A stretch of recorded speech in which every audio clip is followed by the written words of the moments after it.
Domingo primero de Cuaresma.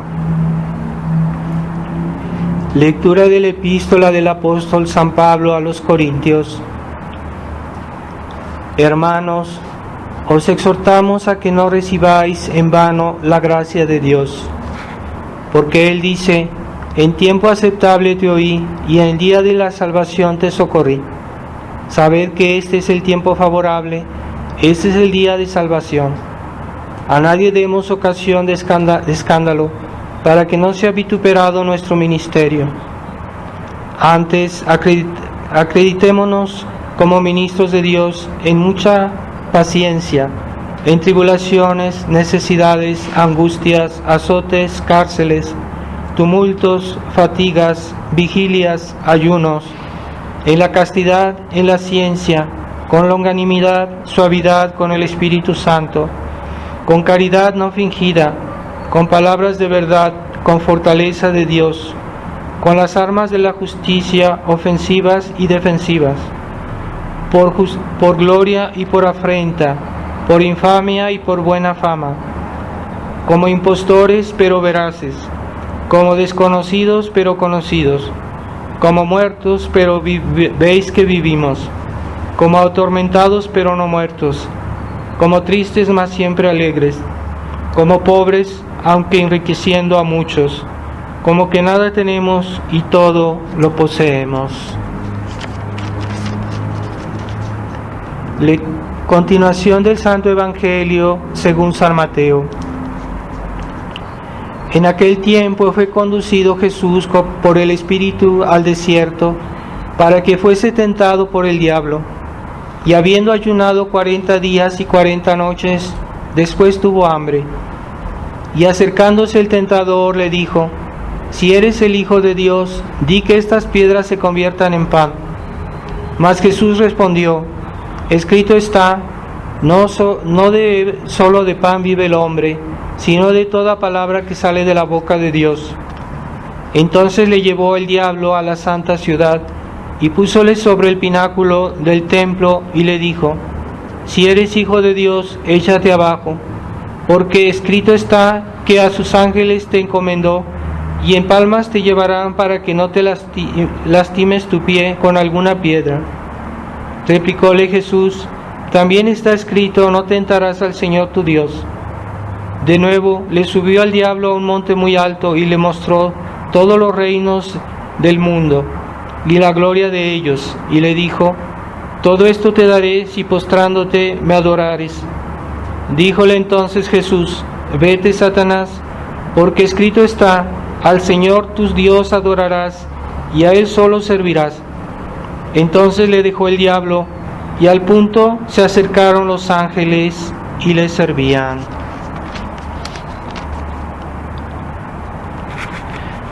Quisiera recordarles que lo mismo que les recordé la semana pasada, hacer un esfuerzo en tiempo de Cuaresma, de penitencia, y sobre todo en los tiempos tan difíciles que vivimos, que cada día se empeoran las cosas. Entonces yo pienso que la penitencia se está volviendo algo importante, así que traten de hacer un esfuerzo, cada quien según sus posibilidades y su salud, su edad, ¿verdad? A veces no todos pueden hacer ayuno, no todos pueden hacer algunos sacrificios un poco que pesan sobre la salud, pero hay sacrificios que no pesan sobre la salud y que todos lo pueden hacer, así que les animo a hacer esfuerzos.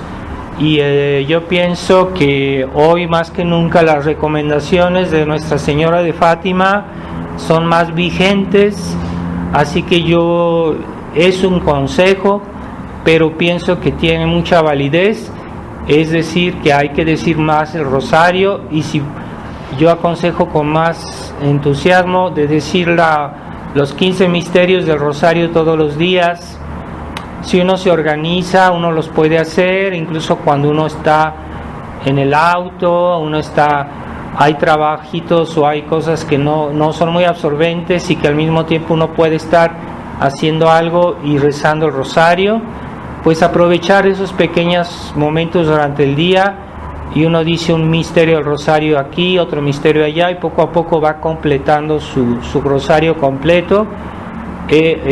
Pienso que la situación del mundo es cada vez más espantosa y hay que se impone que recemos más y que pidamos más por las necesidades primero nuestras personales, porque en una época así es muy difícil perseverar en el buen camino, de perseverar cumpliendo los mandatos de Dios. Cada día es más difícil amar a Dios y servir a Dios, así que se impone rezar más y hacer penitencia, incluso a los que puedan hacer ayuno todos los días de Cuaresma. No es obligatorio, pero si alguien lo hace no le pasa nada, sobre todo aquellos que tienen pues la salud suficiente, ¿verdad? Que el hacer ayuno no les impida hacer bien sus obligaciones de trabajo, que no les quite el buen humor para estar con los demás, porque a veces hay penitencias que nos pueden indisponer con los demás, así que no se trata de eso, pero si alguien lo puede hacer y que tiene la salud, pues hacer el ayuno como lo prescribe la Iglesia no es tan pesado, porque no es el ayuno que se hacía en otros tiempos, que era un ayuno a pan y agua, y entonces hoy la Iglesia, la práctica de la Iglesia es nada más en la mañana tomar una bebida, puede ser leche, puede ser un batido, puede ser con pan, y en la noche una sopa con una bebida y pan. Entonces, y al mediodía se come lo bueno a saciedad, ¿verdad? O sea, no hay limitación al mediodía, solo de no faltar a la templanza, no exagerar tampoco demasiado, pero comer bien. Entonces no es tan pesado si uno lo hace bien. Este ayuno se podría hacer, o si no fuera todos los días, por lo menos algunos días en la semana, según cada quien sienta la posibilidad y las fuerzas de hacerlo. Entonces y es aconsejable. Normalmente la Iglesia aconseja los miércoles y viernes y sábados de las témporas, así que se pueden retomar esos días. Si uno quiere hacer ayuno, pues lo puede hacer esos días en la semana, en este tiempo de Cuaresma. Si no, hay otros sacrificios, ¿verdad?, que podemos hacer, sobre todo la paciencia con las personas molestas, con las dificultades de la vida. No es fácil tener paciencia, entonces esa paciencia puede ofrecerse como penitencia. El cumplimiento fiel de nuestros deberes, que a veces no los hacemos completamente bien, también se puede ofrecer en espíritu de penitencia. Así que no olvidemos esta Cuaresma santificarla bien y pedir por aquellos que no piden por sí mismos y que no son capaces de rezar, que no son capaces de pedir perdón. Entonces nosotros asumimos a esas personas que están como niños espiritualmente, que están en peligro y que ellos no son capaces de salvarse por sí mismos. Así que nosotros podemos pedir por ellos, ¿verdad?, para que Dios los salve de alguna manera. Esa es una obra de misericordia, no olvidemos. Estamos hoy, es la misa el domingo del primer domingo de Cuaresma. En el nombre del Padre, del Hijo y del Espíritu Santo. Amén. Ave María Purísima. Estimados hermanos, hemos escuchado el Evangelio de la tentación, esa tentación que el demonio hizo a nuestro Señor, porque él, como dice Santo Tomás, él no sabía todavía que Jesucristo era Dios. Él sabía que Jesucristo era un santo, un profeta, un gran santo, pero no sabía que Jesucristo era Dios, por eso se atrevió a tentarlo y a hacerle esas propuestas que, pues, como bien acabamos de oír, nuestro Señor dio una buena respuesta y un buen rechazo a estas tentaciones, que nos deja como ejemplo para que nosotros también tengamos esa firmeza cuando el demonio nos sugiere una idea negativa. Y también en la epístola de hoy nos habla de que, pues sí, que Dios nos va a escuchar, y que a veces debemos tener esperanza, ¿verdad? El tracto de hoy es el Salmo 90.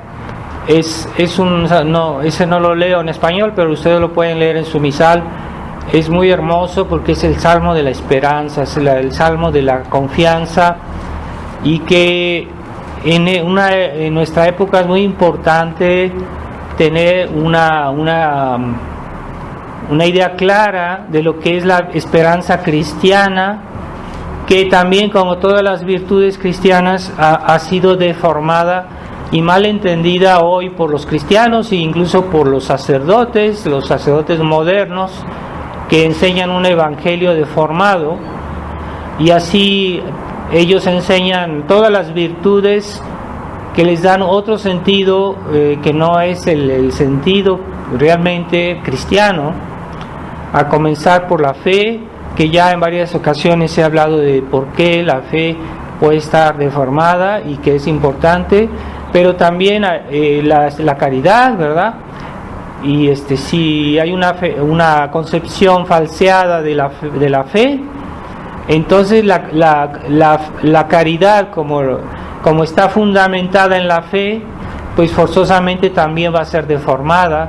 Si nuestra fe está deformada, pues nuestra caridad también estará deformada, lógicamente, forzosamente. Y también la esperanza, ¿verdad? La esperanza es una virtud que se habla poco de esta virtud, pero es una de las virtudes también fundamentales de la vida cristiana, ¿verdad? Porque todo lo que nosotros hacemos, lo hacemos en base a la esperanza que tenemos de salvarnos, de ir con Dios, de que Dios nos ayude. Y hay que tener cuidado porque hay una esperanza temeraria que consiste en poner todo en las manos de Dios, y eso es falso. Eso no es la verdadera esperanza cristiana. La esperanza cristiana consiste en que esperemos de Dios todo lo que Él se ha comprometido a hacer, pero no se ha comprometido a hacer todo. Dios no se ha comprometido a hacer todo. Él nos ha dejado una parte a nosotros, y eso que debemos hacer nosotros, pues Dios se ha comprometido a ayudarnos en cierta manera a hacerlo, pero Él no va a reemplazarnos a nosotros en hacer nuestros deberes, en cumplir los mandamientos, en hacer la voluntad de Dios. Eso que Dios nos pidió hacer, Él no lo va a hacer en nuestro lugar. Entonces es un falso concepto de la esperanza, de la confianza, esperar que Dios haga todo aquello que nosotros debemos hacer. Entonces, ¿qué es lo que nosotros debemos hacer y qué es lo que debemos esperar de Dios? Es lo que hay que tener claro en nuestra mente, porque si no, o bien vamos a dejar de hacer lo que Dios nos pide, y vamos a decir, no, es que voy a esperar a que Dios lo haga, cuándo Dios lo va a hacer y cuándo Dios me va a oír y todo, y estamos esperando algo que Dios no quiere darnos. Él quiere que lo hagamos, así que hay que tener cuidado. Entonces, normalmente hay eso que es los deberes ordinarios, los medios ordinarios de la vida cristiana. Eso nosotros lo debemos hacer. Y los medios extraordinarios o las cosas que salen del ordinario, eso Dios lo debe hacer. Así que nosotros no hay que pecar por exceso, porque en la esperanza se puede pecar por defecto, porque uno no hace suficiente, pero uno puede pecar por exceso cuando uno hace de más. O sea, ¿y qué es lo que la medida de lo que nosotros debemos hacer? Son los deberes ordinarios. Por ejemplo, que yo haga mi deber según mi estado de vida. Si yo soy padre de familia o si soy madre de familia, pues hago mis deberes como madre de familia. O los niños, los hijos deben hacer sus deberes como hijos, sus deberes normales que tiene un niño. Entonces esos son sus deberes ordinarios.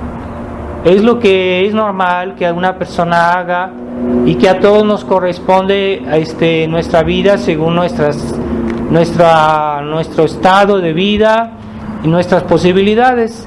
Y esos deberes ordinarios son los que nosotros debemos hacer, ¿verdad? Por ejemplo, los mandamientos, eso es para todos, ¿verdad? Eso es para todos y todos debemos tener presente los 10 mandamientos, los preceptos de la iglesia, que mucha gente nunca piensa, a ver, ¿qué es lo que debo hacer? ¿Cuáles son mis obligaciones? ¿Qué es lo que Dios me impone?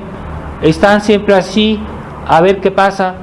En lugar de reflexionar y decir, bueno, es que yo hago bien todos mis deberes, en algo estoy fallando con los 10 mandamientos o con los preceptos de la iglesia, a ver si se lo saben los preceptos de la iglesia, ¿verdad? Ni se lo saben. Entonces hay que preocuparse por eso y decir, bueno, ¿dónde estoy? ¿Qué es lo que debo hacer? Entonces en ese sentido, no hay que ser pusilánime y decir, bueno, pues yo hago el 50%, yo hago el 90%, no. Esos deberes ordinarios, que es de la vida ordinaria, de la vida cotidiana, eso obliga a cada uno 100%. Y eso, si uno se lo deja a Dios, es pecado, porque se llama tentar a Dios. Cuando uno pone en manos de Dios aquello que nosotros debemos hacer, se llama tentar a Dios y es pecado. Entonces hay personas que tienen problemas o que están viviendo en un estado anormal. Por ejemplo, hay personas que no están casadas, que están viviendo juntas y dicen, no, es que vamos a ver qué pasa, es que ahorita no puedo arreglar eso, es que vamos a poner eso en manos de Dios. Y eso no es esperanza, no es confianza, eso se llama temeridad y es tentar a Dios y es pecado, porque Dios nunca se ha comprometido a hacer nuestros deberes ordinarios, nuestros deberes de todos los días. Eso nos corresponde a nosotros, ¿verdad? Entonces hay cosas que ya están fuera de nuestro alcance. Por ejemplo, pues qué va a pasar mañana, qué va a pasar pasado mañana, eso ya no está a nuestro alcance, y eso ya está en manos de Dios. Y ahí sí se puede practicar la esperanza, la confianza, el abandono en Dios, en esas cosas que no son ordinarias, que salen del ordinario, que salen de nuestras posibilidades humanas, de nuestras posibilidades que ordinariamente podemos hacer.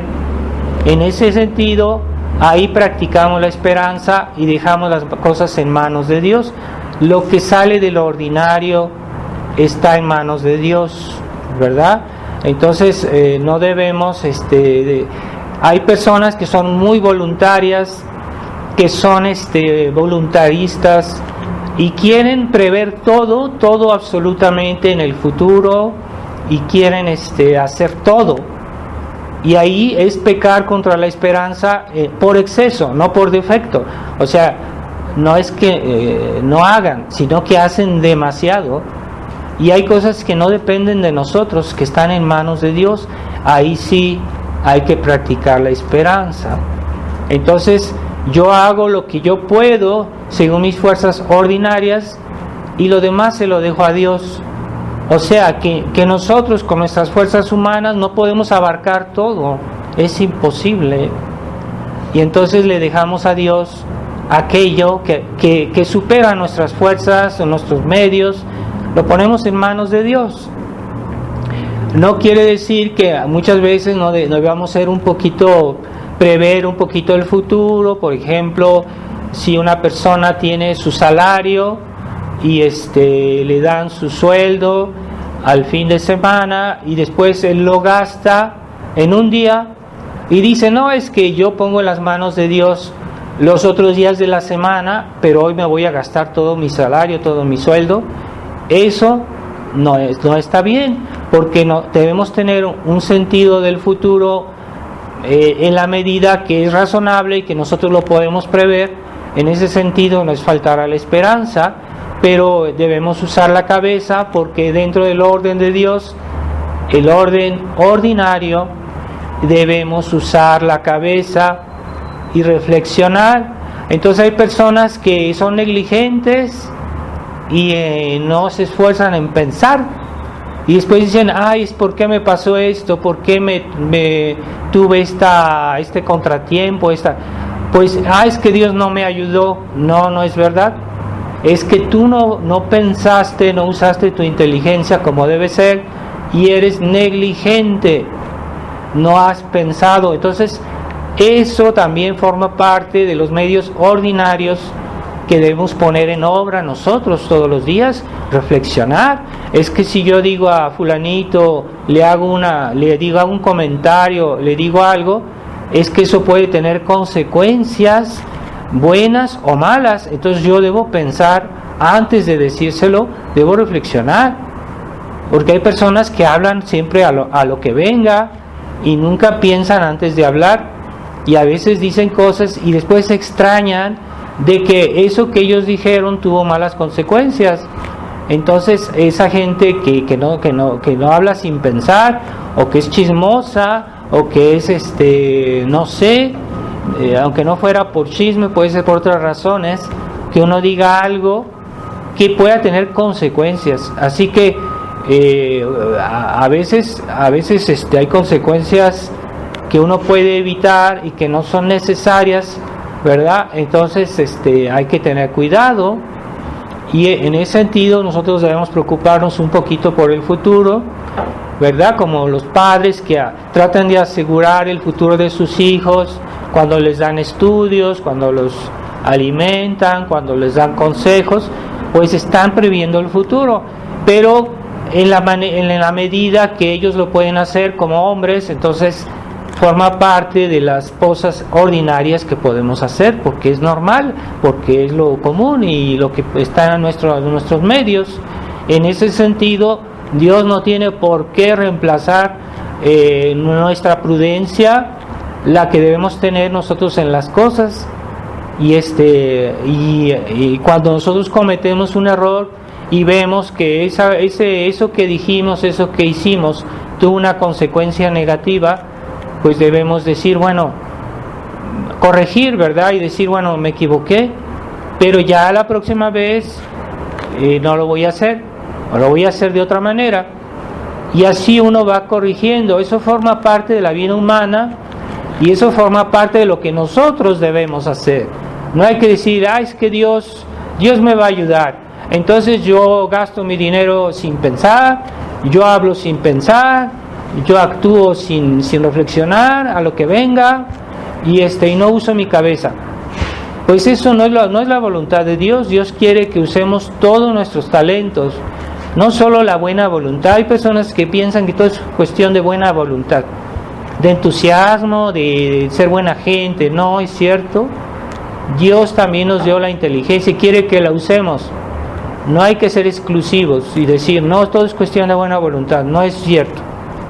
Entonces hay gente que sufre mucho, o incluso que es pobre porque nunca reflexiona y nunca se supera, nunca supera sus defectos, sus errores, y nunca logra una vida mejor porque no reflexiona, o no pide consejo. A veces hay que pedir consejo de personas que son prudentes o personas equilibradas, no de cualquier persona, pero hay personas que sí nos pueden ayudar, y entonces eso forma parte de lo que es ordinario y es lo que Dios quiere que hagamos, claro. Pero ya lo que es un poquito más allá de nuestras fuerzas, de nuestros medios, entonces sí hay que ponerlo en las manos de Dios, ¿verdad? Incluso las gracias que Dios nos da para ser buenos, para ser fieles, también hay que pedirlas. Así que si una persona se extraña, es que hice un pecado, es que yo no quería hacerlo, pero finalmente caí en ese pecado y no sé. Sí, ¿por qué caíste? Porque no le pediste a Dios la fuerza, no le pediste a Dios la gracia para que no cayeras en ese pecado. Entonces, incluso cuando Dios nos ayuda a condición que se lo pidamos en muchas cosas, no en todo. A veces Dios nos ayuda porque es bueno y tiene compasión de nosotros, aun si no se lo pedimos, pero muchas gracias. Si una persona no pide a Dios la gracia para salvarse, no se salvará. Es lo que dijo San Alfonso de Ligorio. Él dijo que el que reza se salva y el que no reza se condena. Es muy terrible esta frase. Es decir, que normalmente las gracias que Dios nos da y que forman parte de eso que nuestra virtud de esperanza nos sugiere, es decir, las gracias para salvarnos, esas gracias, para que Dios nos las dé, debemos pedirlas.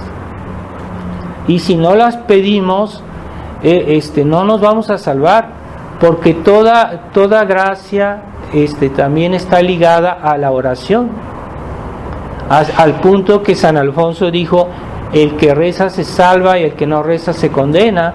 Todos los que se salvaron es porque de alguna manera rezaron, incluso para pedir perdón. Es una oración, cuando uno pide perdón de sus pecados. Bueno, hay muchas personas que viven sin rezar y mueren sin rezar. Entonces esas personas nunca ven la necesidad de pedir perdón a Dios de sus pecados. Pues esas personas así van a condenarse, porque con todos los peligros y las tentaciones que hay en este mundo, ¿quién es libre del pecado mortal en esta sociedad? Pues yo me pregunto, ¿quién es libre del pecado mortal? Personas que no rezan, personas que no se confiesan, personas que no ven la necesidad de pedirle a Dios la gracia de ser buenos. Pues esas personas están en el camino del infierno, de la condenación. Así que nosotros pedimos por ellos, para que por lo menos así tal vez Dios les ayude. Pero aún así, esas personas, si no piden perdón a Dios de sus pecados antes de morir, es seguro que se van a ir al infierno. De alguna manera tienen que rezar. Pongamos que un moribundo que está muriéndose y hace un acto de contrición y le dice a Dios: Dios mío, perdona de mis pecados. Pues por lo menos ahí está rezando y puede obtener ese perdón. Pero siempre es necesario rezar. Así que hay personas que no ven la necesidad en este mundo paganizado, naturalista, materialista. La gente no percibe más la necesidad de la oración. Lo ven como algo facultativo, una cosa piadosa que cada quien hace si lo quiere o no lo quiere, pero no es verdad. La oración es una necesidad y es un acto de esperanza, porque al pedir a Dios estamos esperando que nos oiga, que nos ayude. Así que no hay un acto de bien que podamos hacer sin la ayuda de la gracia. Es lo que nos enseña la Iglesia. La Iglesia nos dice: no podemos hacer un solo acto de bien sin que Dios nos ayude. Y por eso, como después de la muerte ya la gracia no va a ser dada, Dios nos quiere dar la gracia, nos da la gracia en esta vida, pero ya después de la muerte ya no va a dar esa gracia. Es por eso que los condenados, los demonios, no pueden arrepentirse, porque para arrepentirse necesitan la gracia. Entonces, la gracia de Dios, y ya Dios había decidido, había especificado, había hecho esa ley de que la gracia nos iba a ser dada en esta vida. Después de la muerte ya no hay gracia. Así que una persona que pongamos que muere en pecado mortal y después de morir se da cuenta de todo del error que cometió, aunque quisiera, no puede arrepentirse, porque ya su alma ya no tiene la gracia para cambiar de opinión, para cambiar de parecer, y la gracia es necesaria para todo acto bueno. Así que cada vez que hacemos un acto bueno en esta vida, digámonos, estoy dependiendo de la gracia de Dios. Esa gracia que Dios me da ahorita es algo muy importante, es algo precioso. No hay que desperdiciar la gracia. Es lo que decía San Agustín: timeo a Deus transeuntem et non redeuntem. Temo a ese Dios que pasa pero que no regresa. Esa gracia de Dios que Dios me da ahora, pero que tal vez mañana no me dará. Temo a ese Dios, decía San Agustín. Entonces, esa gracia que Dios nos da ahorita, no hay que desperdiciarla. No hay que y eso forma parte de la esperanza, porque Dios nos ayuda a ser buenos. Eso, hay un ejemplo, y ese ya lo había contado en otra ocasión, pero esto pasó aquí en la Ciudad de México hace mucho tiempo, que había un hombre que estaba en la calle y que se sintió mal y que comenzó a decir: tráigame un sacerdote, quiero confesarme. Entonces estaba ahí en la calle tirado, entonces por ahí pasó un sacerdote y lo llamaron y dijeron: padre, venga, aquí está un señor que está muriéndose, venga a darle la solución. Y el padre vino, y cuando llegó no se acordaba de la fórmula de absolución, se le había olvidado. Y estuvieron ahí, y por ahí pasa otro sacerdote y digan: venga, tráiganlo para que le dé la absolución a este señor. Y este sacerdote llega y también se le olvida la fórmula de la absolución.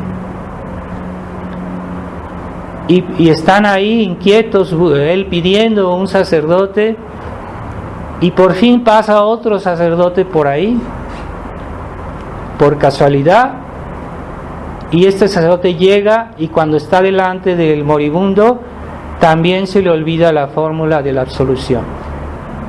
¿Qué quiere decir? Y este señor murió sin la absolución. ¿Qué quiere decir? Que no hay que abusar de la gracia de Dios.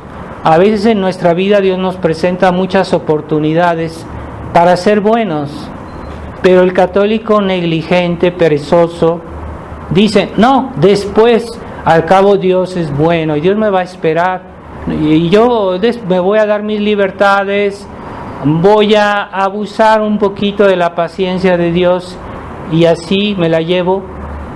Y entonces Dios puede castigar ese abuso de la gracia. Cuando Dios nos da la gracia hay que aceptarla y no decir: no, al cabo Dios me dará otra oportunidad. Esa es la mentalidad de muchos católicos de hoy, que diciendo: Dios es bueno. Sí, Dios es bueno, pero no es tonto, y tampoco le gusta que se burlen de Él, ¿verdad? Porque hoy muchos católicos piensan que las personas buenas son tontas y que se puede abusar de ellas porque son buenas, pero no ven, ellos confunden bondad y tontería. Personas que ingenuidad, creen que porque son buenos son ingenuos. Entonces también lo hacen así con los sacerdotes. sí, el padre es muy bueno, entonces yo puedo abusar, y si el padre les llama la atención, dicen, no, es que el padre es muy corajudo, el padre no está bien porque no tiene paciencia. No, o sea, Dios nos pide ser buenos, pero no nos pide ser tontos. Y esa es la mentalidad de los católicos liberales de hoy, que confunden la bondad con la tontería. E incluso en Dios, creen que Dios se puede burlarse uno de él porque es bueno. Y decir, no, es que Dios es muy paciente, Dios me va a tolerar, me va a esperar. Sí, Dios a veces espera, pero no es porque es tonto, es porque nos da la oportunidad. Y es cierto que Dios no da sus oportunidades a todos de la misma manera. Hay personas con las cuales Dios tiene más paciencia que con otras. ¿Por qué? Porque Él es dueño de su misericordia. Él la puede dar a quien quiera. Y hay personas que han tenido menos oportunidades para salvarse. Entonces, ¿cuáles estoy de esas? ¿De las que van a tener más oportunidades o de las que van a tener menos oportunidades? Pues no hay que jugar con la gracia. Si yo tengo oportunidad ahorita, no tengo por qué desperdiciarla. No tengo por qué desperdiciar la gracia de Dios. Es que es cosas pequeñas. De todos modos te estás burlando de Dios, aunque sean cosas pequeñas. Es que Dios no es perfeccionista. Dios sí es perfeccionista. Hasta Él nos dijo, hasta lo último, los cabellos de vuestra cabeza están contados. Y Dios os pedirá cuentas de toda palabra ociosa. Dios es perfeccionista, pero la gente confunde la bondad con la debilidad, la bondad con la tontería, y creen que para ser bueno hay que ser tonto o hay que ser débil, ¿verdad? O que una persona que es buena no debe tener honor y dejar que se burlen de él. No es cierto. Hay que tener honor. Tener honor no es tener orgullo, y Dios tiene honor. Así que aquellos que se han burlado de Él, la van a pagar. La van a pagar. Tengamos cuidado. Hay que ser fieles a la gracia ordinaria que Dios nos da todos los días. Y ya lo que sale de lo ordinario, hay que ponerlo en manos de Dios. El mañana, o el pasado mañana, o ¿qué va a pasar? Bueno, hay cosas que no sabemos qué va a suceder, pero si yo hago bien mis deberes ordinarios, entonces Dios me va a ayudar seguro, porque Dios es fiel a su palabra, y aquellos que practican bien la virtud de esperanza están seguros que Dios les va a dar todas las gracias para salvarse. Dios nos prometió darnos todas las gracias para salvarnos. Dios no nos prometió hacernos felices en esta vida, aunque en esta vida nos da muchas cosas buenas y siempre no nos falta que comer, nos da lo necesario, pero Dios no nos prometió que en esta vida nos va a dar la felicidad, ¿verdad? Como Santa Bernardita, que vio a la Virgen María y que habló con ella, y la Virgen le dijo, a momento dado le dijo: yo no te prometo hacerte feliz en esta vida, yo te prometo hacerte feliz en la otra vida. Y de hecho Santa Bernardita sufrió mucho, sufrió persecución, sufrió el desprecio de las personas con las que vivía en un convento, y sufrió una enfermedad, sufrió mucho, pero su esperanza estaba intacta, porque Dios no nos prometió hacernos felices en esta vida, Dios nos prometió hacernos felices en la otra. Aun si en esta vida nos da muchas alegrías, nos da muchos bienes, no es todo negativo, pero en esta vida no es el objetivo. Esta vida no es el término de nuestra existencia. Entonces los católicos liberales viven para esta vida, como si la otra vida fuera algo así que está en la imaginación, y entonces están están desorientados, porque la realidad no es así. Entonces debemos tener cuidado de ver cómo se practica la esperanza. Siempre la esperanza es que Dios me va a dar todos los medios, todas las gracias para salvarme. Así que hay personas que buscan la verdad y que buscan a Dios, y Dios de alguna manera los guía. Por ejemplo, yo he tenido casos de personas que buscaban la verdad y uno no sabe cómo, pero ellos llegaron a conocer una persona que los dirigió a un sacerdote tradicional, ¿verdad? Porque esa persona buscaba la verdad. Ahí se ve la providencia de Dios y que es objeto de nuestra esperanza, ¿verdad? Entonces, si muchas personas viven en el error, viven en el pecado, aunque no sean muy malas personas, que tal vez sean buenos con los demás, pero que no tienen suficientemente amor por la verdad, y que buscan la verdad, pero no buscan toda la verdad, pues ahí Dios no se compromete a iluminarlos para encontrar el buen camino. Pero una persona que sinceramente busca toda la verdad y que hace algo, no solo que imagina o que comenta, sino que hace algo para encontrar esa verdad, Dios la guía y la lleva ahí donde está la verdad, ¿verdad? Y Santo Tomás decía que si un hombre que no conoce la verdadera religión, que está en una isla y que ahí no hay nada, que no hay sacerdotes, no hay nada, y dice, si fuera necesario, Dios le enviaría un ángel para evangelizarlo. Si esa persona buscara realmente la verdad, Dios le ayudaría. ¿Qué quiere decir? Que ordinariamente la gente hoy no busca la verdad, y por eso están como están. No hay que extrañarse, es que Dios no falta a sus promesas, es que la gente no tiene suficiente deseo de buscar la verdad, porque la verdad es un todo. La verdad no es como un queso que yo puedo tomar una tajada y dejo lo demás, o tomar todo y dejar una tajada. No, la verdad es un todo, o se toma entera o no se toma.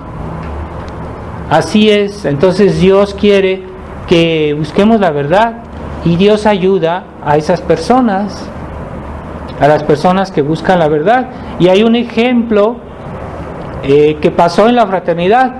Bueno, eso pasó cuando la fraternidad todavía estaba bien, pero fue casi como milagroso, de un señor que vivía en Estados Unidos y que él veía que en su parroquia pasaban cosas raras, y veía que los sacerdotes hacían cosas modernas, y que él estaba inquieto diciendo, pues esto cómo puede ser. Y después decía su rosario y se iba a la iglesia y rezaba mucho su rosario pidiéndole a Dios que lo iluminara. Y entonces vino el sacerdote modernista, y le dijo, es que, ¿por qué dices tu rosario? Eso ya no está de moda, eso ya no hay que decirlo. Y lo regañaba porque este señor decía su rosario. Entonces él seguía rezando, y a veces iba a su trabajo en su coche diciendo el rosario, pidiéndole a la Virgen que lo iluminara, porque él veía muchas cosas anormales en la iglesia y decía, ¿qué debo hacer? Dios mío, ilumíname, porque esto no es normal, no es de la iglesia todo esto. Y un buen día iba a su trabajo en una autopista y iba rezando su rosario, y en un momento, cuando uno cierra un poco los ojos, al volverlos a abrir, él estaba en la misma autopista, pero en el sentido contrario, como que si el coche se apareció del otro sentido de la misma carretera, en la misma autopista. Al abrir los ojos ya él estaba en el otro carril, pero en el sentido contrario. Y cuando vio eso dijo, no tengo que salir, si no voy a llegar tarde a mi trabajo. Y salió en la primera salida de la autopista, y al salir que vio una iglesia y muchos coches ahí junto a esa iglesia, y dice, bueno, voy a ver qué hay en esta iglesia, a lo mejor es una señal de Dios. Y cuando él llegó a esta iglesia, pues había la misa de un nuevo sacerdote, que era una iglesia de la fraternidad, y un nuevo sacerdote estaba diciendo su primera misa, y cuando le pasó, él vino a recibir la bendición del sacerdote al final de la misa, y les daban la bendición, y el sacerdote les daba una imagen. La imagen que le dio era la de la Virgen que él invocaba, de la Virgen de Guadalupe, me parece que era de la Virgen de Guadalupe, esa Virgen a la cual él invocaba tanto para que lo iluminara, pues era esa imagen que le dio en ese momento. Y ya desde ese momento él comenzó a ir a la misa tradicional y ya encontró la verdad. Quiere decir que Dios escucha. Cuando una persona busca la verdad sinceramente, lo escucha. Lo que pasa es que normalmente la gente hace las cosas a mitad, y Dios no le gustan las personas mediocres o las personas que hacen las cosas a medias, por eso no las escucha. Pero si hay una persona que es íntegra y que busca toda la verdad y que está decidido, Dios lo ayuda. Y eso pasó en la fraternidad, cuando pues todavía la fraternidad era fiel a su misión, ¿verdad? Que le dejó a Monseñor Lefebvre, de defender la tradición y no hacer pactos con los enemigos.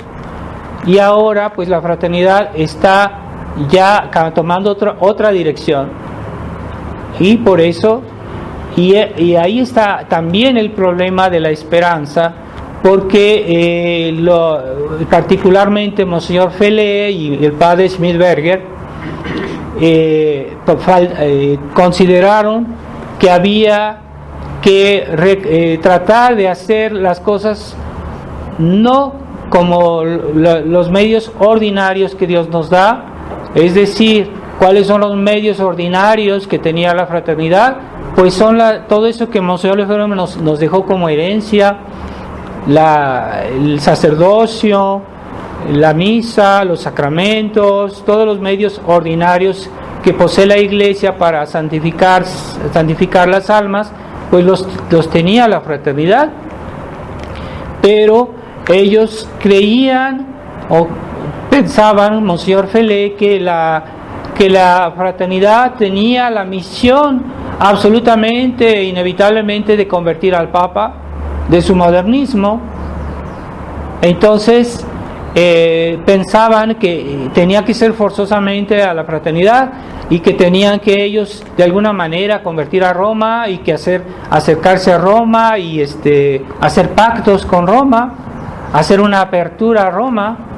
Pero eso no tenemos ninguna prueba de que Dios quiera absolutamente utilizar la fraternidad para convertir a Roma. Eso ya sale del ordinario. Lo que nosotros podemos hacer en la fraternidad es conservar la fe, dar el buen ejemplo, y así conservar el depósito de la fe, conservar el tesoro de la Iglesia, que son la herencia de la Iglesia, la tradición. Y un día eso podría, cuando Dios decida, pues iluminar a la Iglesia, se conviertan los sacerdotes, los obispos, pero no es forzosamente nosotros que lo teníamos que hacer, de convertirlos. Dios tiene sus tiempos, tiene sus momentos cuando Él quiera dar su gracia. Entonces, esa pretensión de querer hacer algo extraordinario, cuando lo que Dios nos pide es hacer lo ordinario, justamente, y no es necesario hacer pactos temerarios, porque son actos muy peligrosos que salen del ordinario, ¿no? Nosotros debemos conservar, proteger la fe en nuestros corazones, en nuestros fieles, y conservar esa herencia de la tradición.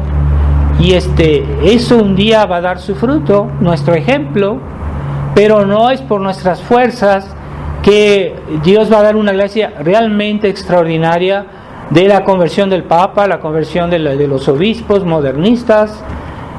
No es forzosamente por nosotros, es una cosa extraordinaria. ¿Por qué razón tengo que decir que yo voy a convertir al Papa?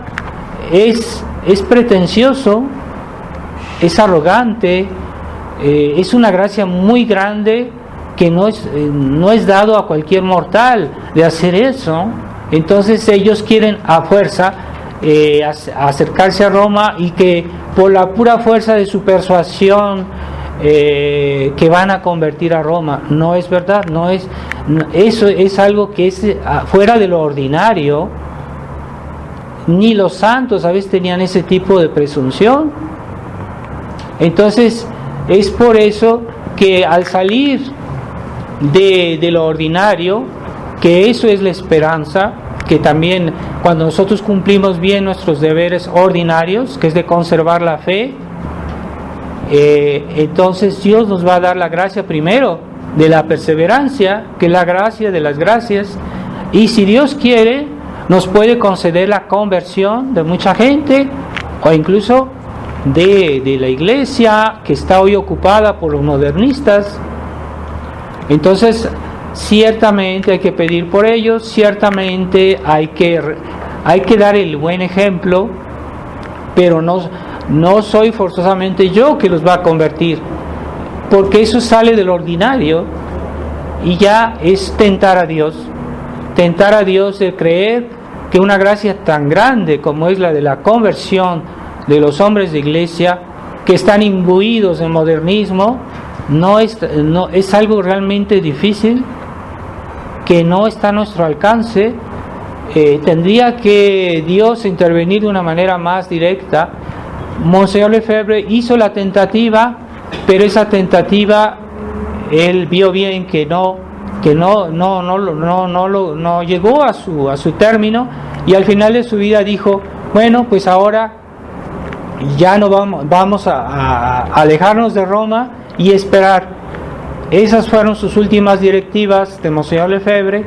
Entonces no se ha querido escuchar las recomendaciones de nuestro fundador, y entonces por eso hoy la fraternidad está siguiendo el camino de todos esos tradicionalistas que no escucharon a Monseñor Lefebvre y que hicieron pactos con Roma, y que ahora ya aceptan la nueva misa, aceptan el concilio, aceptan los nuevos sacramentos, como Monseñor Rifán en Brasil, o como el Don Baudouin en Francia, y la Fraternidad San Pedro, y la fraternidad, y todas esas fraternidades que son un clonaje de lo que es la Fraternidad San Pío X, una copia mal hecha de lo que es la Fraternidad San Pío X, y que en realidad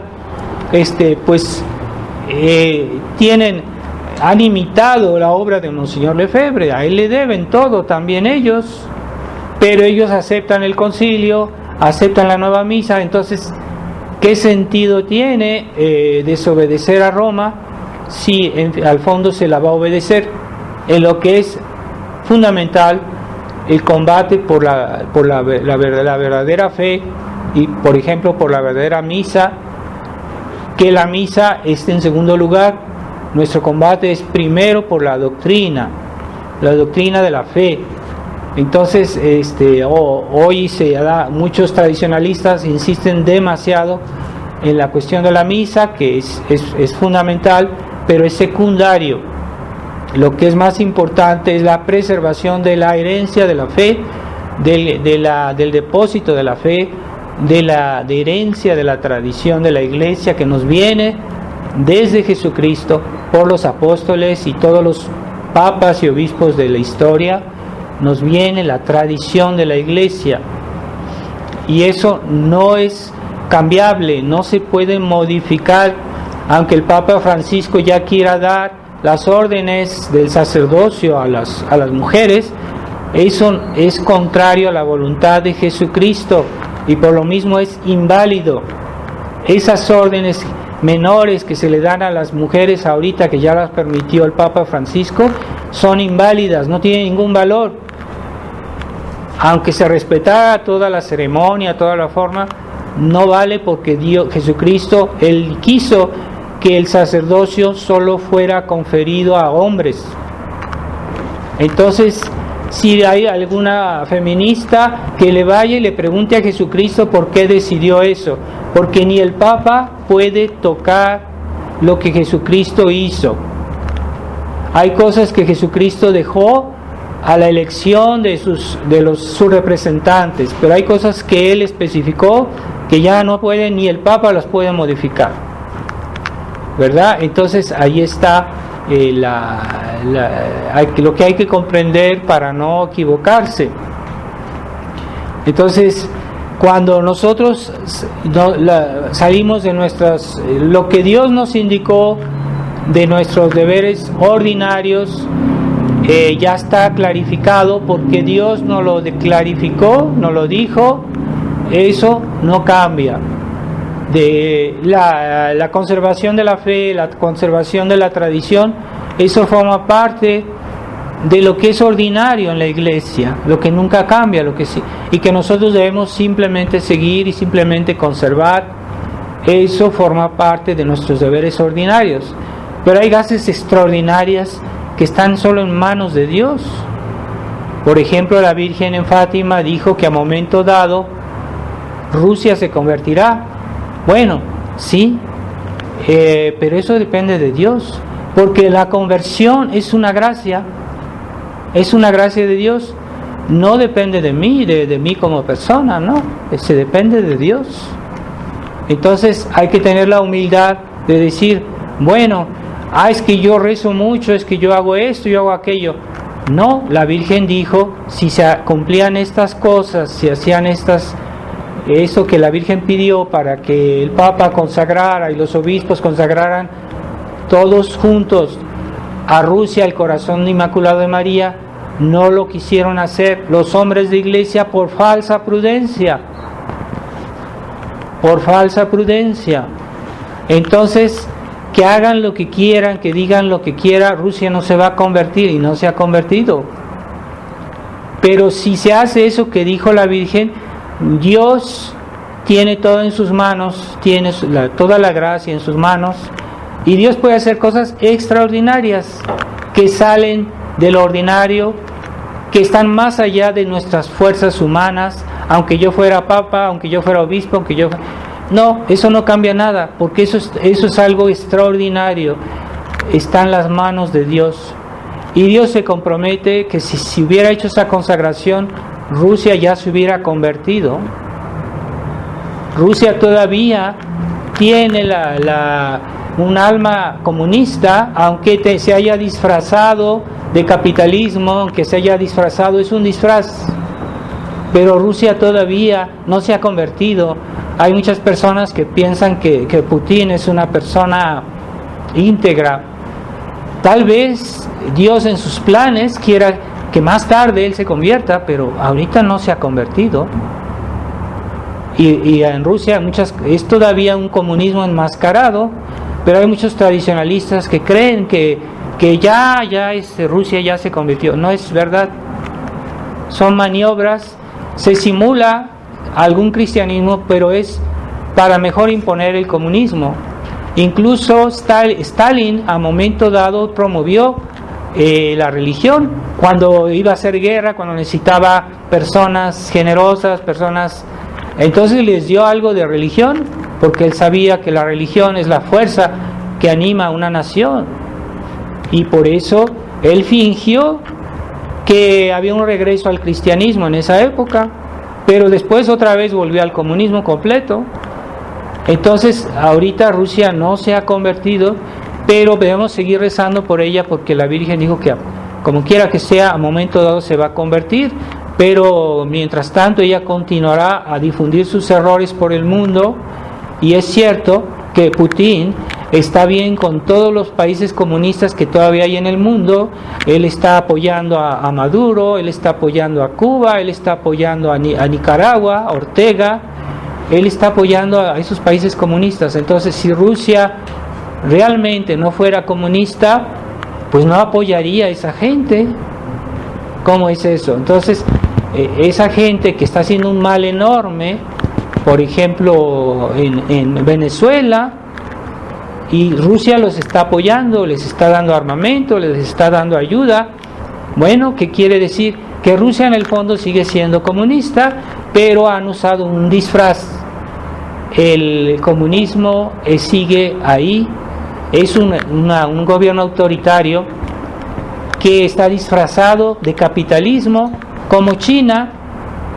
China está disfrazada de capitalismo, pero es un comunismo, una tiranía, donde la vida humana no cuenta, donde hay muchos abusos contra la moralidad, se persigue a la Iglesia católica, con el silencio y incluso la complicidad del Papa Francisco, ¿verdad? Que no es el primero, ya los papas anteriores estaban favoreciendo esta política de compromiso con el gobierno chino. Benedicto XVI, Juan Pablo II, todos ellos, los papas conciliares que han hecho tanto daño a la Iglesia. Pero Dios no abandonará su Iglesia porque Él lo prometió. Eso es una gracia extraordinaria, y Dios, cuando decida, esto se va a arreglar. Pero no depende de lo que hace la fraternidad, aunque ella fue designada por Dios para conservar la tradición, pero ahorita ya está bajando de velocidad su combate, y cada vez más comprometida con Roma. Ahora el superior general acaban de decir que fue a visitar al Papa, y que todo, como si todo estuviera bien, cuando nunca la situación fue más escandalosa de las afirmaciones que hace el Papa Francisco, que es completamente mundialista, que es completamente por las vacunas, que es completamente por todo lo que es negativo. Él está apoyando. Es un nuevo evangelio. El evangelio que él predica es el evangelio humanista, liberal. Eso es su evangelio. Entonces, nosotros tenemos esperanza, claro que sí.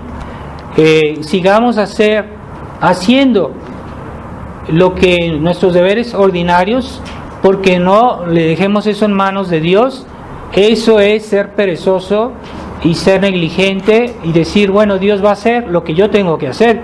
No, eso no es esperanza, eso se llama temeridad. Y entonces, esperanza es dejarle a Dios todo eso que es extraordinario, todo lo que sale de nuestra posibilidad, de nuestra fuerza. Como decía San Ignacio, haz todo lo que haces en tu vida es como si todo dependiera de ti. Pero espera todo de Dios como si todo dependiera de Dios. Así decía San Ignacio. Entonces los católicos pasivos, los católicos negligentes, los católicos liberales están equivocados, porque tienen un concepto deformado de la verdadera esperanza cristiana, que no es una esperanza quietista. El quietismo es una herejía que decía que todo hay que esperarlo de Dios. Eso es el quietismo. Tampoco la esperanza cristiana es una esperanza activista, como hacen los modernistas, que todo depende de nosotros y no le dejamos nada a Dios. Entonces no, debemos conservar un equilibrio, hacer lo que nosotros debemos hacer sin negligencia, y esperar todo de Dios, lo que Él debe hacer, que no es lo que nosotros podemos hacer. Así que pidámosle a la Virgen María esa virtud de esperanza. Ella siempre esperó, desde niña, siempre, el Evangelio de la Virgen María, se puede hablar del Evangelio de la Virgen María. Ella siempre esperó en Dios, nunca falló, nunca dudó, y ya ven los resultados, que la obra de la redención fue posible, porque la Virgen siempre hizo su parte, lo que Dios le pedía, lo hizo fielmente, pero tampoco se puso a decir, es que yo soy la madre de Dios, yo voy a hacer y a deshacer porque soy la madre de Dios. No, ella dejó su lugar a los sacerdotes, no andaba, ella los apoyó, los aconsejó, pero ella nunca dijo la misa. La Virgen María nunca dijo la misa. Jesucristo no le dio el sacramento del sacerdocio a la Virgen María. Ella, si quería comulgar, iba con los sacerdotes. Es que yo soy la reina del cielo, la madre de Dios. No, Dios no quiso que ella fuera sacerdote. Como hay muchos fieles que quieren reemplazar al sacerdote, y que ya le dan consejos, y que ya le dan órdenes, y que lo regañan. Entonces eso no es cristiano, porque Dios hizo así su iglesia. es cierto que los sacerdotes todos somos pecadores. ¿Quién es perfecto? Solo Dios. ¿Quién es perfecto? Pues la Virgen María, la Inmaculada Concepción. Pero no porque todos somos pecadores, porque Dios quiso que hombres pecadores fueran sacerdotes, entonces que vamos a poner en cuestión su autoridad o la autoridad de la Iglesia. Entonces ya los fieles han tomado un matiz protestante, decir que no necesitamos de los sacerdotes. Yo me confieso directamente con Dios, es lo que decía Lutero. Entonces yo no necesito de los sacerdotes. Sí, lo necesitamos porque eso forma parte de la constitución de la Iglesia. Dios la hizo así. Entonces hasta el fin del mundo será necesario que haya sacerdotes, que haya obispos, que haya papas, pero es cierto que puede haber tiempos en que el clero está en crisis. Hoy estamos en un tiempo de esos, ¿verdad? Pero no quiere decir que todos los sacerdotes estén en crisis, ¿no? ¿Verdad? Pero hay muchos fieles que porque ven mucho internet ya creen que saben todo, y no, es que internet no da gran cosa. No es lo mismo ver algún artículo religioso en internet y leer nuestro catecismo, o leer un libro de formación religiosa. Pues es como comida mucho más sólida, ¿verdad? Que ver los chismes de internet, que a veces hay muchas verdades, pero en internet hay que tomar y dejar, hay que tener mucho criterio y no creer a todo lo que se dice por ahí. Entonces pidámosle a la Virgen María que practiquemos bien la esperanza. La esperanza no es una virtud pasiva, es al mismo tiempo una virtud activa, que hace, que obra, que hace todo lo que pueda. Como decía San Ignacio, haz todo en tu vida cristiana como si de todo dependiera de ti, pero sin embargo espera todo como si todo dependiera de Dios. Así que a pesar de que nosotros hagamos todo lo que podamos, debemos decirnos: lo que hago es por la gracia de Dios, y si algo logro es por la gracia de Dios. De todos modos lo espero en Dios. Vamos a pedirle a la Virgen María su humildad y su docilidad a la gracia. Ave María Purísima. En el nombre del Padre, del Hijo y del Espíritu Santo. Amén.